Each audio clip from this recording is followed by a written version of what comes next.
Velkommen til Sundhed med Ask. Og jeg er fysioterapeut og vil gerne fortælle om nogle historier fra mine 10-13 års erfaring med at arbejde med sundhed. Og jeg vil fortælle en historie. Og det var en af sagsbehandlerne på jobcenteret, som fortalte mig det. Eller vi gengik sagen sammen for 5 år siden. Og det var en kvinde, der var sygemeldt med diskusprolaps.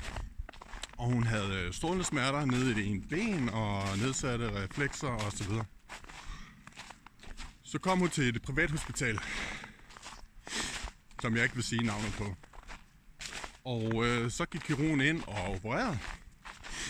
Og kunne ikke se den her diskusprolaps, selvom den var verificeret med MR-scanning. Og så lukker lapper han hende sammen igen og siger, jamen vi kunne desværre ikke finde noget, så hans bedste råd det er sådan, prøv at leve med det. Så kom hun til rygcenteret, hvor hun var tilknyttet. Og så fysioterapeuten der, jamen læste jo, hvad kirurgen havde skrevet. Og sagde, nå ja, men 5-10% af dem, der har diskusprolapser, de har faktisk ikke nogen symptomer af det.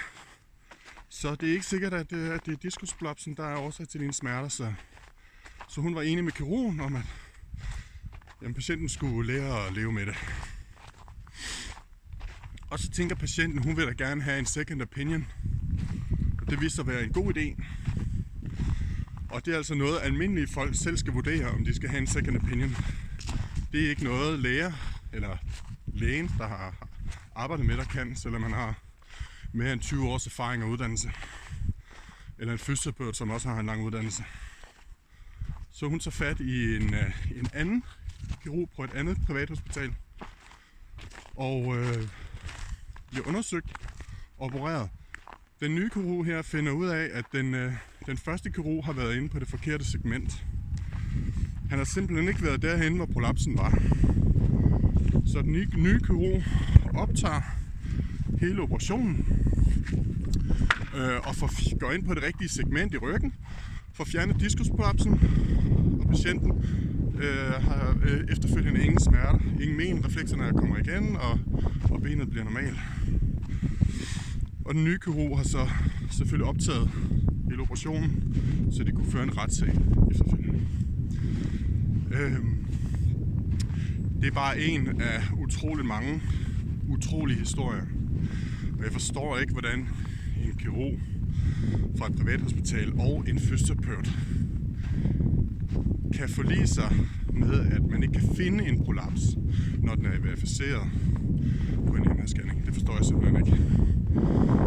Det er selvfølgelig ikke ensbetydende med, at prolapsen giver smerter, men man bør jo alligevel lige tænke og studse lidt. Er alt gået ordentligt for sig, hvis der er en prolaps verificeret på MR-scanning, og man så ikke kan finde den? Det var bare det, jeg havde på hjertet i dag. Hej.